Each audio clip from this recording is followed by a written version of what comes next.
Hi, everybody. Welcome to Dan on Sports. Of course, the big news involves Juan Soto, who apparently has agreed to a contract with the New York Mets that is off the charts. Biggest contract in sports history, not baseball history, not even U.S. sports history, the biggest sports contract in history, anywhere in the world.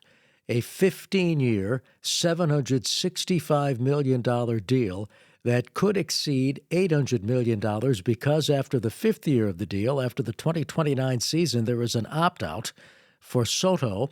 But if New York Mets owner Steve Cohen decides he wants to keep Soto, he just adds so many million each year to the contract so that it would exceed, over $800 million. It's just off the charts.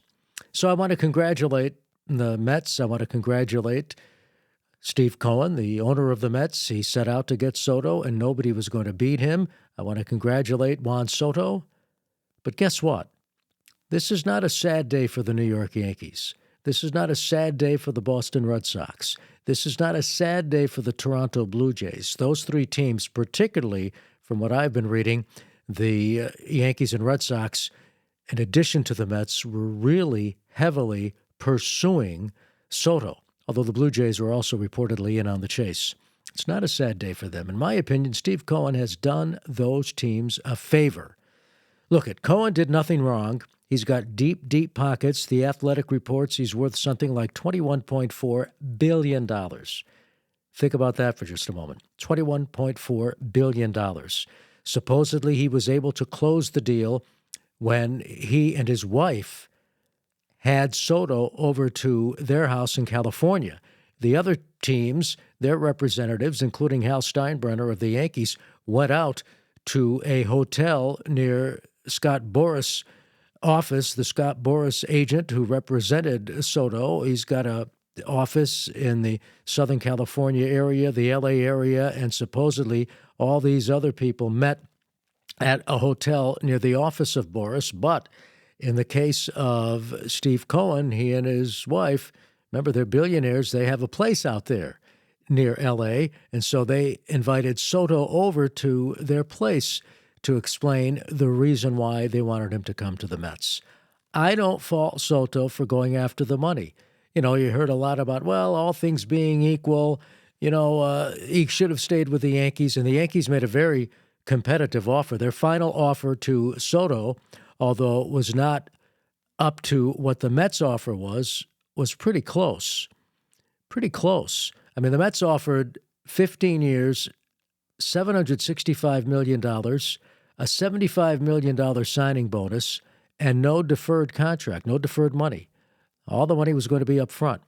Yankees' last offer supposedly was 16 years, $760 million, a $45 million signing bonus. I don't know about the deferral part on the Yankees' offer. I'm sure it was probably equivalent to the Mets as far as, we're not going to defer any of the money. But don't fault the Yankees. And for the Red Sox, from what I've been reading, the Red Sox made something like a $700 million offer. So they were serious. But I think Cohen handed the Yankees and the Red Sox and even the Blue Jays a tremendous break.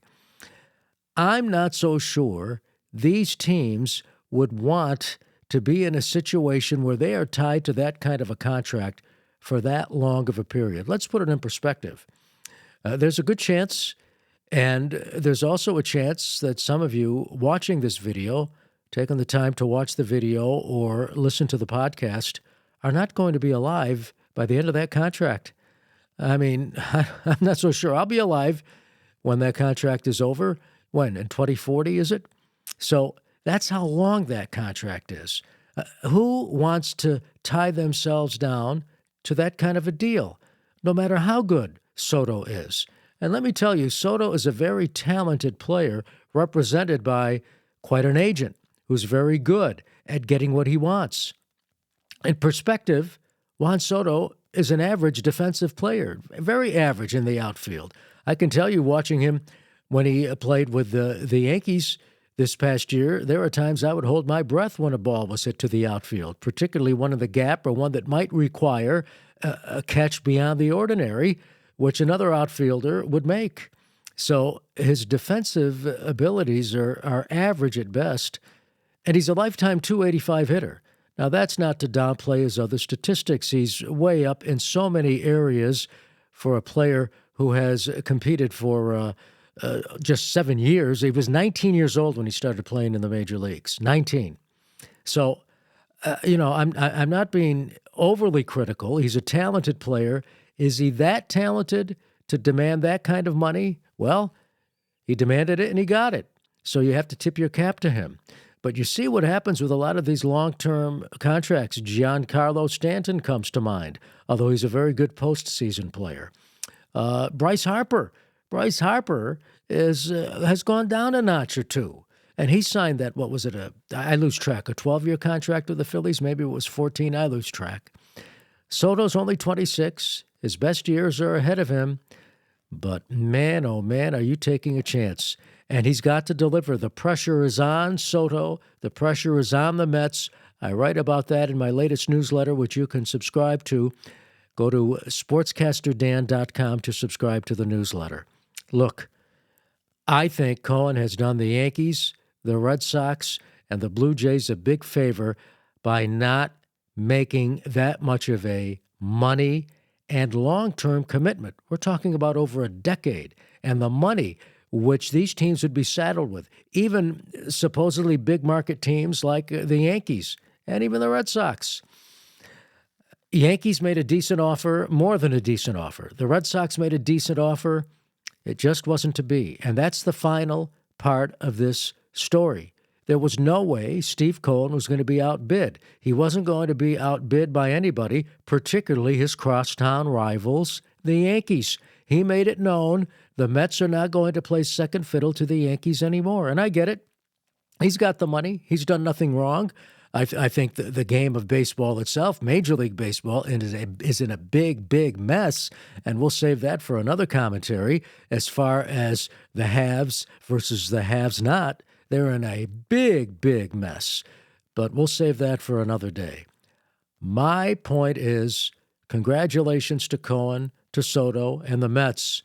The pressure's on. You're not going to be the lovable Mets anymore, but beyond that, the Yankees, the Red Sox, the Blue Jays, Cohen did them a favor because now they can better use that money, and they don't have to use all of the $700 million plus that was earmarked for Soto to go out and sign other free agents and continue to develop.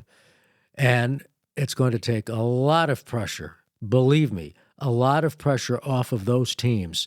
The pressure they would have had Soto signed with the Yankees or the Red Sox would have been unbelievable. And you might say, well, Soto was with the Yankees last year. Yes, he was. But there were other players on the Yankees, too, like a Judge, like a Stanton. Now it's Soto who is the show. We wish him good luck because guess what? Despite all the money he's about to make, and it's a boatload, he's going to need it because suddenly there's going to be big-time pressure on Soto. He's going to really learn, even more than last season, what it's like to be in the eye of the storm playing for a New York baseball team.